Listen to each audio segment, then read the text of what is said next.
pertama kali ini kita kedatangan dua tokoh penting di balik Himasi nih Kak. Nah, jadi tamu spesial kita hari ini adalah ketua dan wakil ketua dari Himasi. Oke, mungkin boleh kita langsung perkenalan aja kali Boleh banget, Kak, Kak. sama ketua dan wakil ketua dari Himasi. Mungkin boleh dari ketuanya nih. Oke, sebelumnya, ini gue nggak apa-apa ya berarti ya? Gak apa-apa Nggak apa-apa, Kak. Kak. Ya, sebelumnya perkenalin, nama gue Rizky Putra Mulyadi, orang biasa manggil gue Iki. Di sini gue angkatan 2022 dan baru semester 6 sih sekarang. Semester 6 naik ke 7 gitu. Dan di sini gue menjabat sebagai Ketua Himpunan Mahasiswa Sistem Informasi Kabinet Himalaya periode 2025-2026. Oke, mungkin langsung kita ke wakil ketuanya kali ya. Oke, sebelumnya halo semuanya, perkenalkan, gue Muhammad Alfaro, biasa dipanggil Al. Gue dari SI Angkatan 22 dan di sini gue menjabat sebagai wakil ketua dari Himasi periode 2025-2026. Oke, jadi ada Kak Iki dan Kak Al nih guys. Mungkin kita di sini ngobrol-ngobrol santai aja kali ya Kak. Oke. Gimana nih Kak Iki dan Kak Al kabarnya hari ini? Alhamdulillah baik. Depok lagi nggak macet ya, alhamdulillah kebetulan. Ya, oke. Nggak terlambat tadi ya, Kak? Ya, tadi jadi aman sih. Oke, mungkin kegiatan sehari-harinya apa nih Kak sekarang sebagai ketua dan wakil ketua? Oke, dari aku dulu atau? Dari Kak Iki. Kak Iki boleh. Oh, dari aku dulu ya. Oke, kebetulan kesibukan aku karena kebetulan aku baru naik dari semester 6 ke semester 7 dan di sini tuh kemarin tuh sibuk stupen waktu semester 6 gitu. Karena kalau di NF ini kan saat semester 5 dan 6 itu diwajibkan stupen atau magang gitu. Jadi di semester 6 ini aku full untuk stupen dan kebetulan aku juga baru menjabat jadi kepala Hima itu di semester 6 juga gitu. Jadi kesibukan aku full aku serahkan untuk stupen aku dan full untuk Hima gitu. Oke. Oh iya, Kak Al sama Kak Iki ini satu angkatan ya? Betul. Betul. Oke. Mungkin dari Boleh, Kak Kak Al Al gimana boleh. nih Kak kegiatan sehari-harinya? Oke, mungkin buat bidang akademik mungkin kurang lebih sama stupen dan organisasi di Hima. Dan untuk di luar itu mungkin ya nggak ada kegiatan sih sebenarnya kalau di luar Hima ataupun akademik gitu. Oke. Berarti lagi santai ya Kak ya? Nah, apalagi sekarang baru libur kan ya? Oh iya, benar. lagi Udah masuk semester libur nih. Oke, mungkin kita bakalan cerita-cerita soal awal Kak Iki sama Kak Al nih masuk ke Himasi ini. Oke. Mungkin apa sih kayak ekspektasi Kak Al sama Kak Iki pas masuk Himasi ini? Oke. Siapa dulu nih? Apa dulu? Kak Al dulu Kak Al deh, dulu gantian ya. deh Kak Al. Oke, boleh. Sebenarnya untuk ekspektasi ya, sejujurnya untuk gabung organisasi ini kan ini pertama kali gitu. Sebelumnya di SMP, SMA itu belum pernah ikut sama sekali gabung organisasi gitu. Jadi untuk pertama gabung, rasa pertama tuh ingin coba-coba gitu. Karena mungkin waktu itu pas awal melihat buat gabung organisasi ini ada ningkatin soft skill loh. Dan itu bakal nunjang di pekerjaan nanti gitu. Dan ya plan pertama adalah karena waktu itu gue ngerasa kurang untuk di bidang komunikasi atau misalnya public speaking banyak orang gitu. Nah, gue ngeliat di organisasi ini itu bisa ngelatih itu gitu. Makanya gue gabung organisasi. Terus ada lagi juga buat manajemen waktu dan untuk manajemen tim gitu. Nah, itu juga salah satu hal yang gue cari di organisasi gitu waktu itu pas awal buat gabung. Dan alhamdulillah sampai sekarang tuh untuk planning-planning yang tadi di awal gue sampein itu alhamdulillah tercapai dan menurut gue itu cukup mungkin nanti bisa diimplementasiin pas gue kerja nanti. Oke, boleh Kak Iki. Oke, kalau gue dulu tuh sebenarnya nggak ada ekspektasi yang terlalu tinggi atau gimana gitu. Karena dari gue nih tahu, kalau Hima itu memfokuskan pada jurusan. Gitu. Kecuali BEM. Kalau BEM itu kan dia menyeluruh. Nah, kalau Hima tuh memfokuskan kepada jurusan gitu. Jadi gue nggak begitu terlalu ekspektasi yang terlalu tinggi gitu. Tapi ternyata gue salah gitu. Justru mungkin karena gue nggak menaruh ekspektasi yang terlalu tinggi, jadi gue mendapatkan benefit yang lebih dari ekspektasi yang gue rencanakan di awal gitu. Karena sebelumnya gue tuh waktu SMA gue tuh OSIS dan kebetulan waktu itu capek banget. Nah, jadi waktu awal mau daftar ke Hima, awalnya tuh mikir, pas pasti bakal capek banget ya kalau kayak gini, karena waktu itu udah pernah, sebelumnya udah pernah. Tapi dicoba mikir lagi, mungkin yang sekarang nih nggak terlalu berat, karena statement dari SMA itu adalah kalau SMA tuh masih dibantuin oleh guru, tapi ketika kita organisasi di kampus itu full kita yang koordinasiin gitu. Nah, karena gue sudah mendengar dan gue juga ngobrol ke beberapa teman gue, nah di situ akhirnya ketemu tuh titik terang kalau boleh deh gitu di tahun ini gue mau mencoba hima gitu, karena waktu itu ekspektasinya tuh nggak begitu tinggi gitu, karena di semester 1 itu gue adalah orang yang kupu-kupu, kuliah pulang kuliah main pulang. Nah di semester 2 barulah coba deh gitu mau join hima gitu. Nah akhirnya benar tadi apa yang dibilang Al, saat masuk tuh awal karena mungkin ekspektasinya nggak terlalu tinggi, jadinya hal yang didapetin tuh banyak banget gitu, di luar lebih dari ekspektasi. Dari soft skill belajar ya benar, manajemen waktu, dari manajemen tim, gimana caranya sih ngekoordinasiin tim, gimana caranya bekerja sebagai tim gitu. Nah mungkin itu salah satu benefit yang jarang banget ada. Ini tuh nggak ada pelajarannya gitu, tapi kita bisa dapetin sendiri dengan kita masuk hima gitu sih. Oke. Berarti menurut Kak Iki dan Kak Al nih, seberapa penting sih untuk mahasiswa itu daftar organisasi? Oke. Gue tahu ini nih. Kak Iki dulu boleh. Oke. Kalau dari gue ya, sebenarnya dibilang penting sih tergantung. Karena semua tuh sebenarnya punya job desk masing-masing. Kalian mau masuk organisasi itu kenapa? Gitu. Kalau misalnya kalian mau mencari pengalaman, gue sangat-sangat merekomendasikan. Kenapa? Karena dari sepengalaman gue, dengan gue masuk organisasi, gue bisa tahu nih hal apa aja yang mau dibuat dan bagaimana cara ngerancang dan ngebuatnya gitu. Dulu gue cuma tahu ketika ngebuat rancangan itu dibantuin semuanya, jadi semua rancangan itu gue dibantu oleh guru dulu waktu gue SMA gitu. Nah setelah masuk ke lingkup kampus yang lebih besar ini, akhirnya gue lebih tahu gimana caranya ngerancang, dan bagaimana caranya berbicara di depan publik gitu. Karena ini kan himpunan ya, kita ini menghimpun gitu. Jadi sangat berpengaruh banget gitu. Dan ini game changer banget gitu buat gue. Karena waktu itu gue sangat berasa perbedaannya ketika gue masuk hima tuh. Gue jadi kenal orang-orang. Jadi banyak yang tadinya gue nggak tahu siapa-siapa, gue tuh dulu cuma tahu anak-anak kelas doang gitu. Tapi setelah join hima, akhirnya kenal dengan jurusan lain, kenal sama dosen, kenal sama kaprodi dan lain-lain lah. Itu karena di awalnya adalah gue memutuskan untuk masuk hima. Jadi lebih luas gitu ya. Iya, Relasinya gitu Kak. Boleh Kak Al? Kak Al mungkin ya. Mungkin sama kayak Iki, maksudnya bisa dibilang penting atau enggak itu tergantung karakter orang masing-masing gitu, pribadinya. Bisa mungkin dibilang penting kalau misalkan emang dia ingin meningkatkan soft skill dia gitu. Itu penting. Tadi juga Iki bilang jadi tahu ngerancang dari awal sampai akhirnya gimana gitu. Nah itu kalau misalkan orang itu emang pengen cari kayak gitu, itu sangat penting buat dia gitu. Dan bisa dibilang penting juga kalau misalkan emang fokus dia ini nggak kebagi di waktu yang bakal nanti kalau misalkan dia ikut organisasi gitu. Misalkan dia ada lagi kerja di mana, kalau misalkan ikut organisasi itu bakal ngeganggu banget manajemen waktu dia gitu. Karena kita tahu sendiri gitu, kalau misalkan ikut organisasi itu akan sangat memakan waktu gitu. Karena ya kalau misalkan kalian pengen ningkatin soft skill tuh nggak bisa semudah itu gitu. Apalagi kan kalau misalkan ikut organisasi kayak hima ataupun di NF ini kan selama satu periode setahun gitu. Itu kan pasti banyak makan waktu, apalagi kayak proker terus misalkan rapat. Dan sedangkan untuk mencari soft skill ini kan ikut mulai dari prokernya, terus kalian bisa nyari relasi, terus jadi kalian bisa tahu karakter orang, terus kalian juga bisa ikut bisa belajar dari orang tersebut gitu. Nah itu kalau misalkan orang yang mencari hal tersebut itu sangat penting. Dan kalau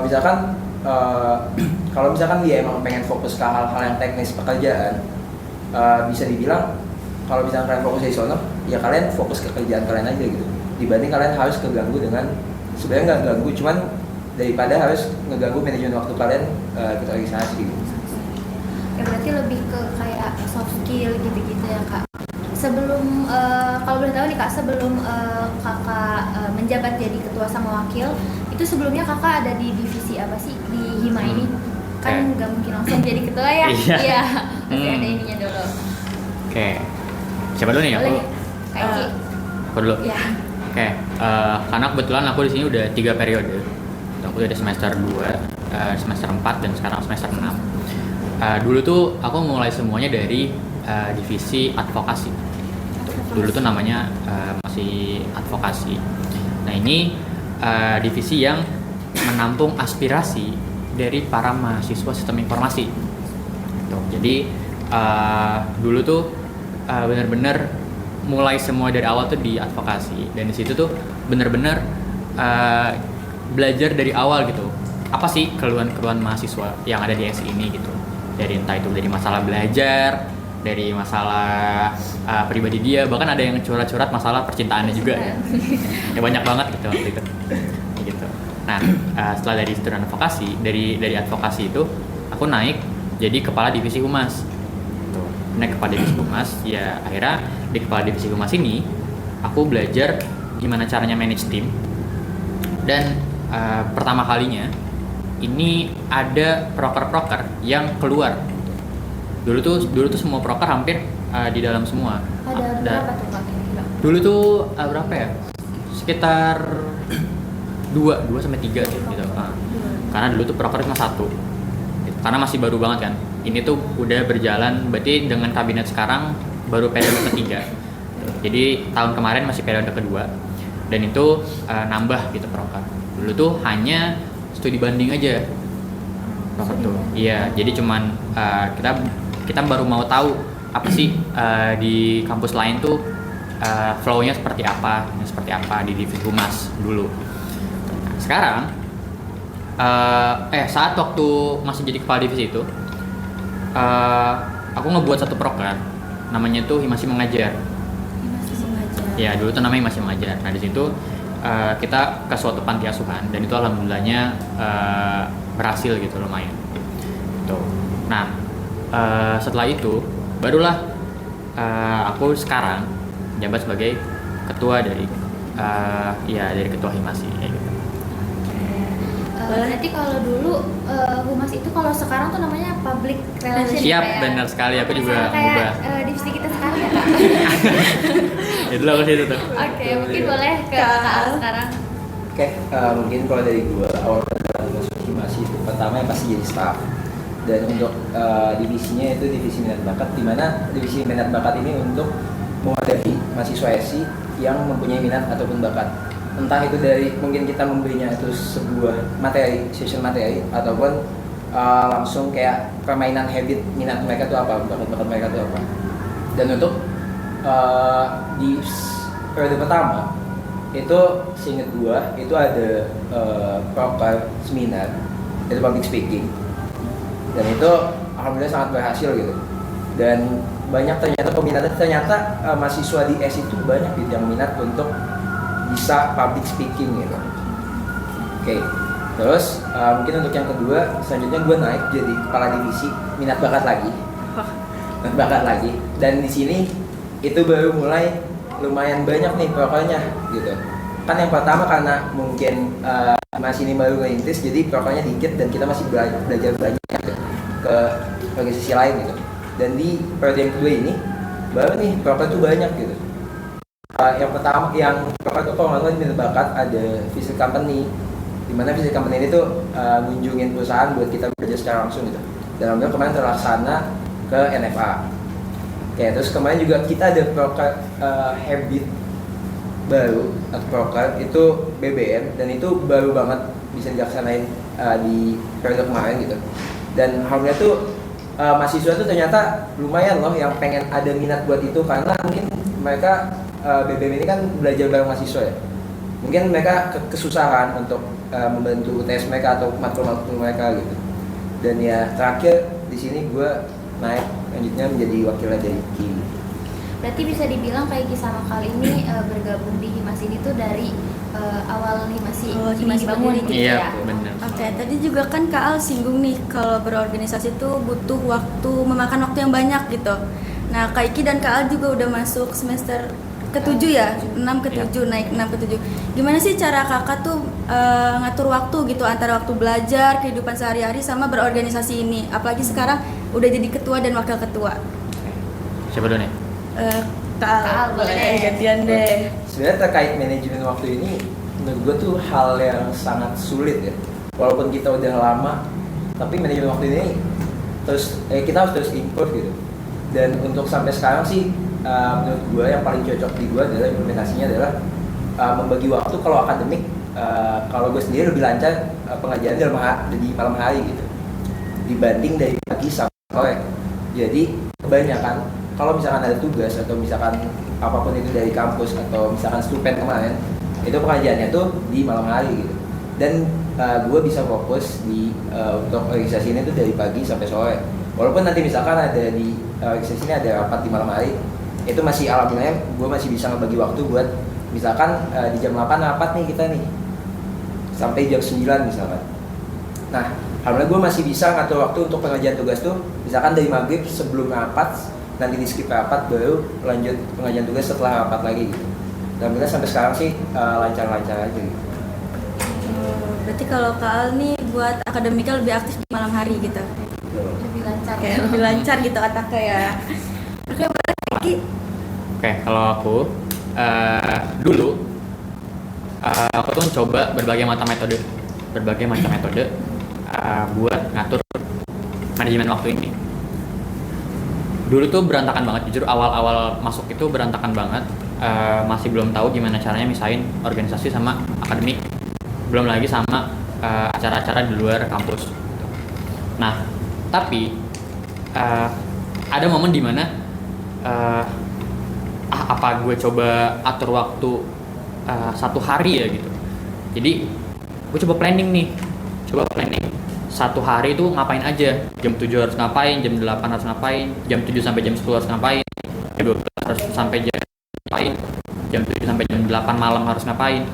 Tapi ternyata ngebuat planning aja itu nggak worth, karena kebanyakan ngeplanningnya sampai lupa eksekusinya gitu ya. Jadi dulu tuh gue mikir, oh kalau gue planning dari pagi sampai malam, gue akan bisa melaksanakannya dari pagi sampai malam gitu.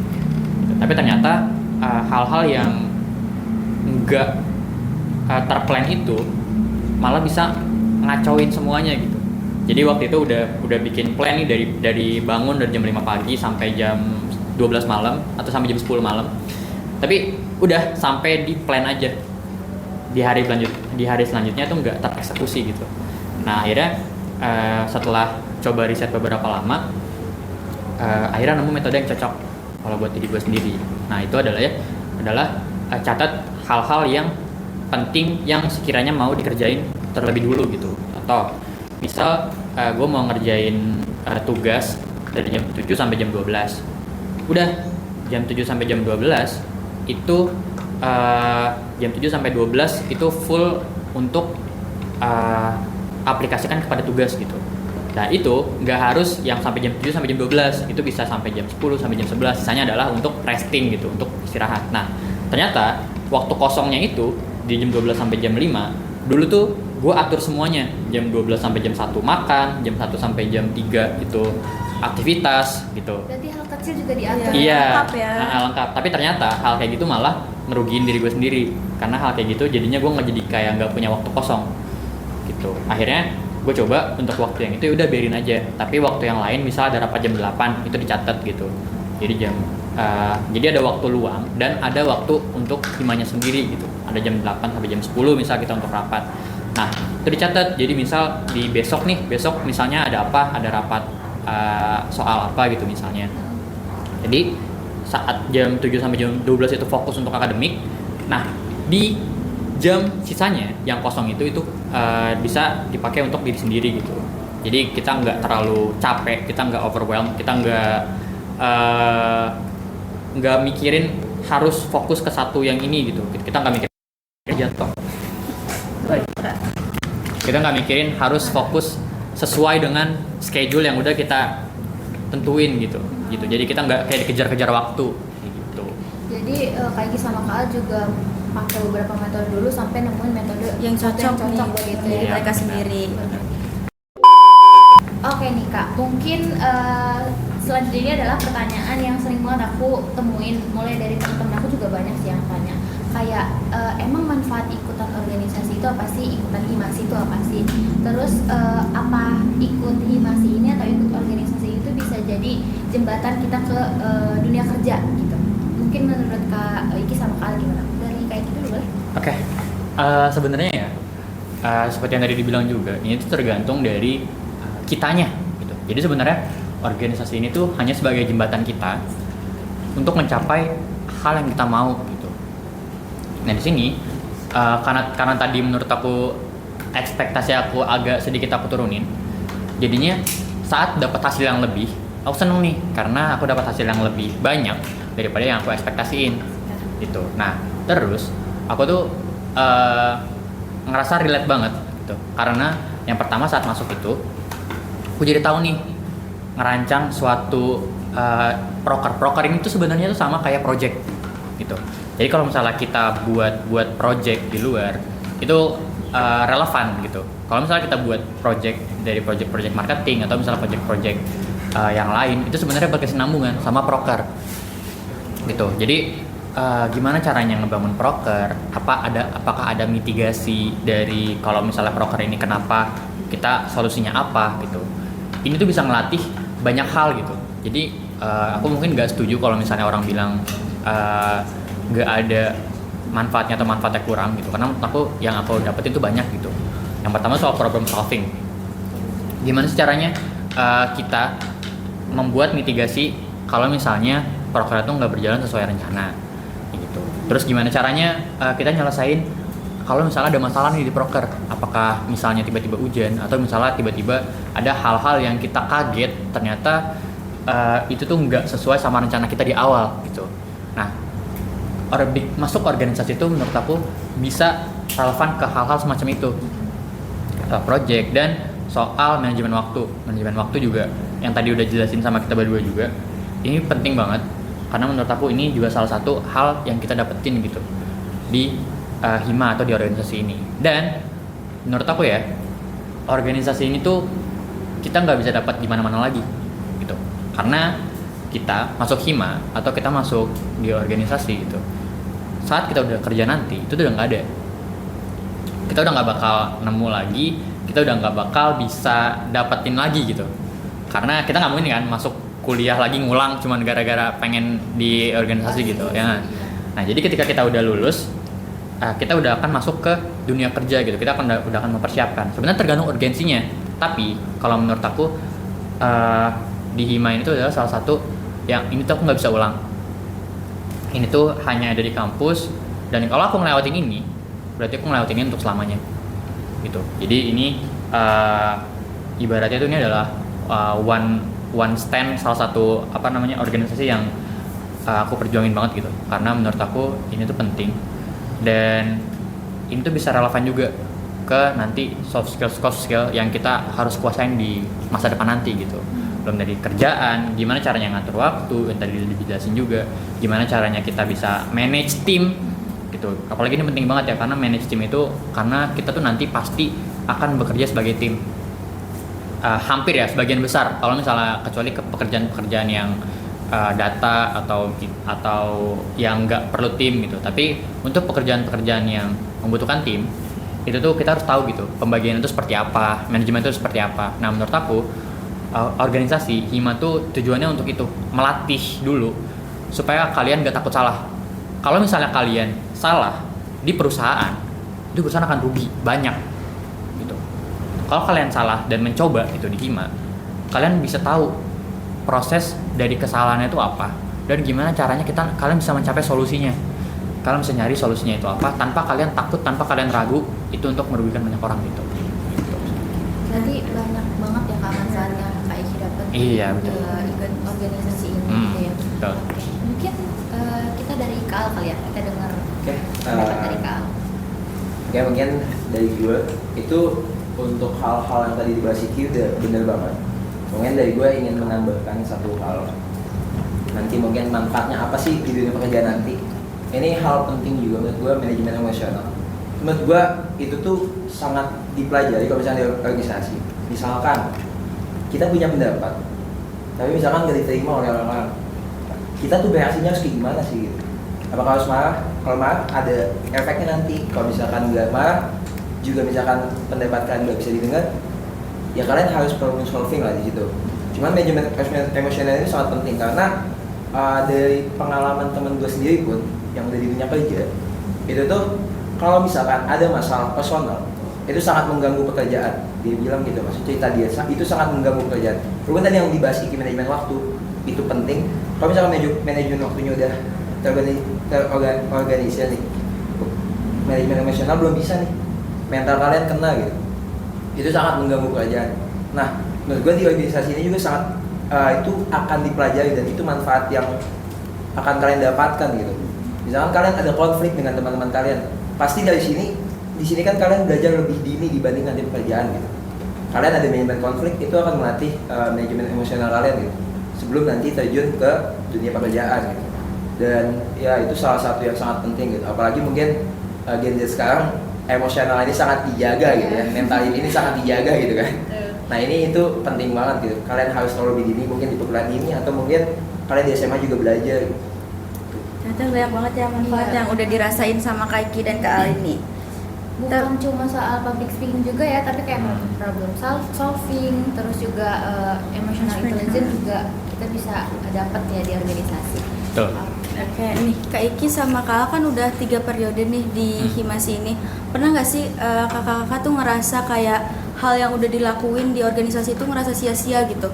Kayak misalkan kayaknya kalau ngelakuin plan B lebih bagus deh, atau ngelakuin plan C lebih bagus deh. Kenapa harus ngelakuin plan A gitu? Oke. Boleh nih. Kak Iki boleh. Oke. Kalau dari aku sendiri ya, sebenarnya kalau aku percaya semua hal yang kita lakuin itu nggak ada yang sia-sia. Cuman mungkin beda jalannya, gitu. Kayak misal kalau misalnya kita ngelakuin plan A, mungkin akan seperti ini. Tapi kita ngelakuin plan B, jadinya kayak gini. Kenapa nggak plan A aja ya gitu? Nah, menurut aku hal-hal kayak gitu tuh adalah penyesalan. Dan aku alhamdulillahnya nggak pernah menyesal atas keputusan yang pernah aku buat. Gitu. Jadi untuk memang misalnya plan B-nya lebih susah daripada plan A gitu. Harusnya kalau misalnya plan A itu lebih gampang nih, lebih terstruktur, lebih gampang. Tapi aku lebih milih plan B.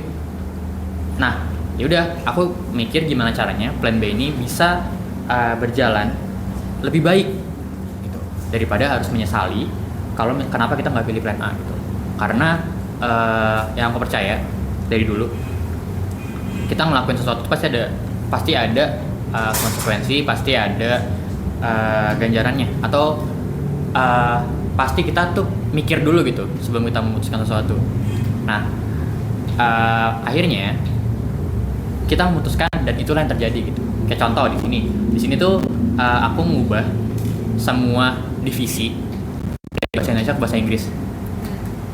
Tujuannya buat apa? Tujuan awalnya itu tuh aku mau biar orang-orang tuh mengubah statement kalau misalnya Hima itu hanya organisasi yang kurang gitu, lebih baik A, lebih baik B, lebih baik C gitu. Nah akhirnya aku sama Ali memutuskan buat ya udah kita ngubah nama dari ini, kita di branding gitu, kita di branding. Nah efeknya adalah banyak orang yang nggak familiar terhadap nama-nama dari entah itu divisinya, entah dari nama organisasinya, tapi divisinya tuh orang bingung gitu. Nah, dan di situ aku nggak menyesal sama sekali gitu untuk mengubah nama itu. Nah di situ aku belajar gimana caranya orang-orang tuh paham, gimana caranya orang ngerti gitu. Karena orang tuh kadang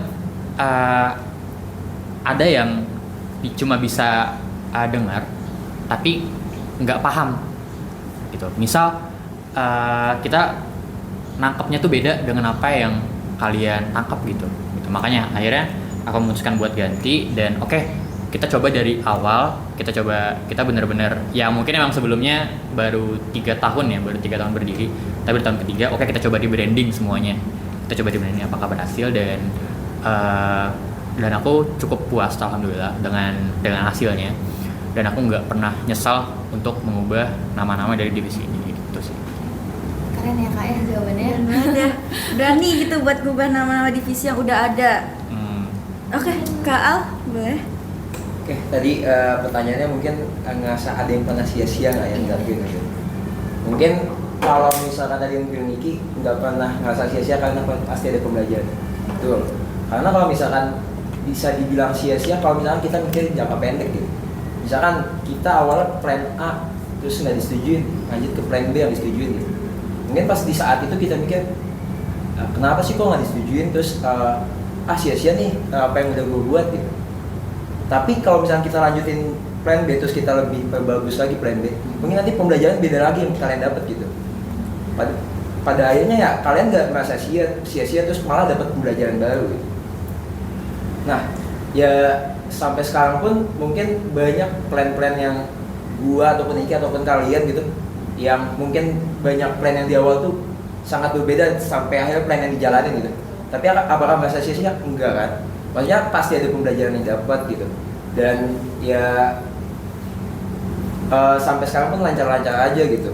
Karena ya sia-sia tuh sebenarnya nggak ada sih di kehidupan ini menurut gue ya.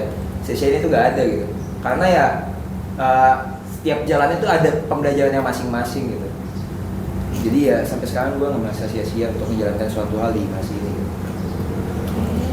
Berarti mungkin semua hal yang dilakuin pasti walaupun itu berbeda dari plan awal, tapi tetap kita dapat manfaatnya atau Manfaat dan pembelajarannya masing-masing gitu. Ya. Walaupun berbeda gitu ya. Ya, betul. Oke, kalau selanjutnya nih, kalau misalkan Kak Iki sama Kak Al bisa balik ke awal pas gabung sama organisasi, apa yang mau Kak Al sama Kak Iki kasih tahu ke diri kalian masing-masing? Kalau organisasi itu misalkan organisasi itu gini loh. Oke, coba lu nih. Kak Al deh. Kak Al deh. Oke. Mungkin kalau misalkan gue balik ke masalah buat kasih tahu gue lebih baiknya kayak gimana buat Bima, mungkin gue bakal ngasih tahu diri gue tuh tentang lebih cepat buat belajar komunikasi.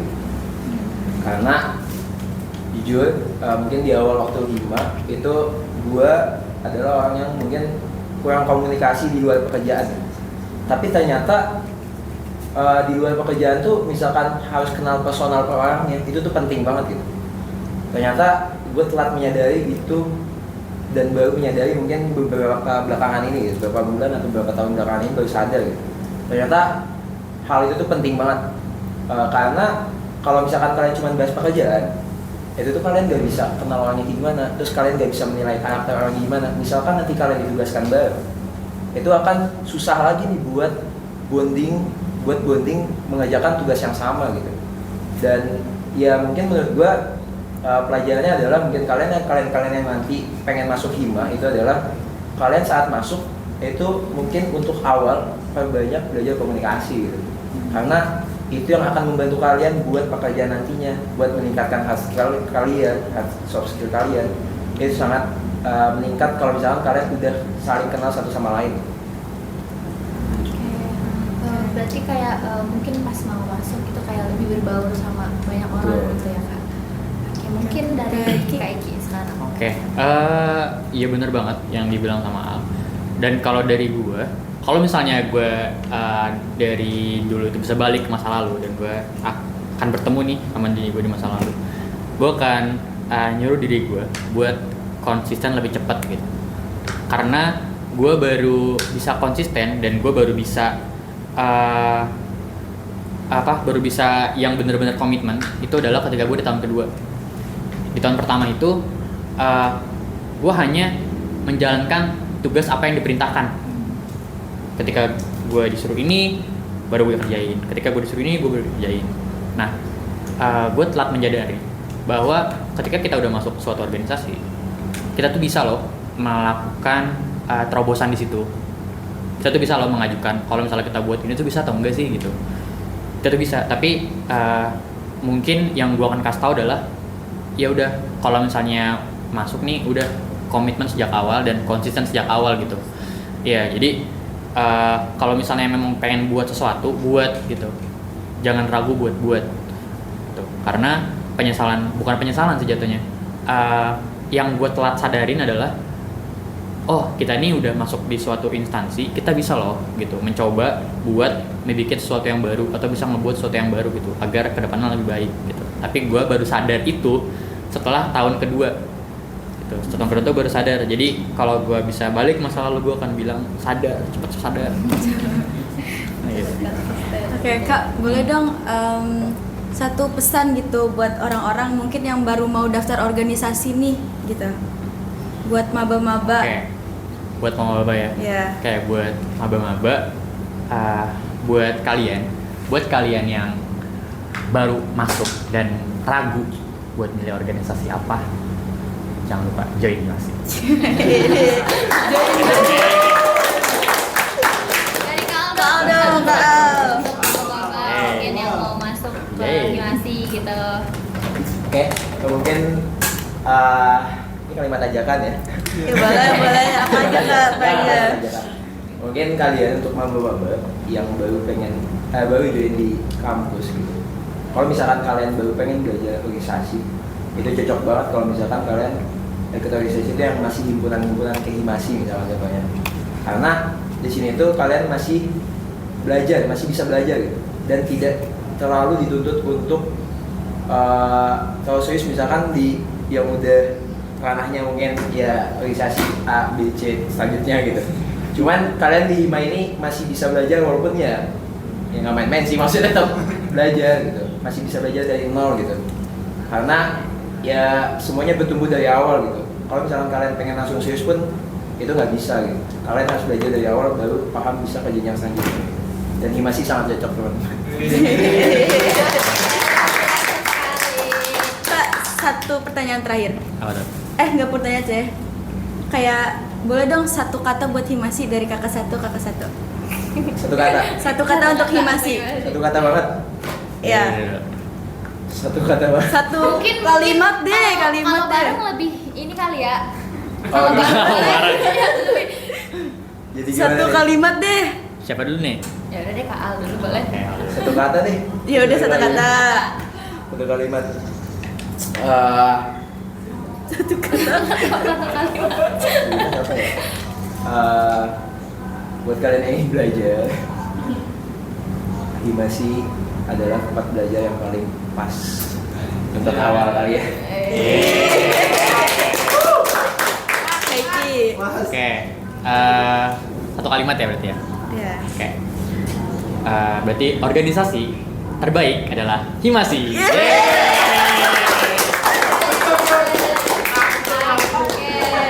Oke Zen, mungkin untuk episode kali ini mungkin cukup segitu aja. Terima kasih untuk kita. Oke, sama-sama. Terima kasih juga. Oke Mazen, mungkin episode kali ini kita cukupkan.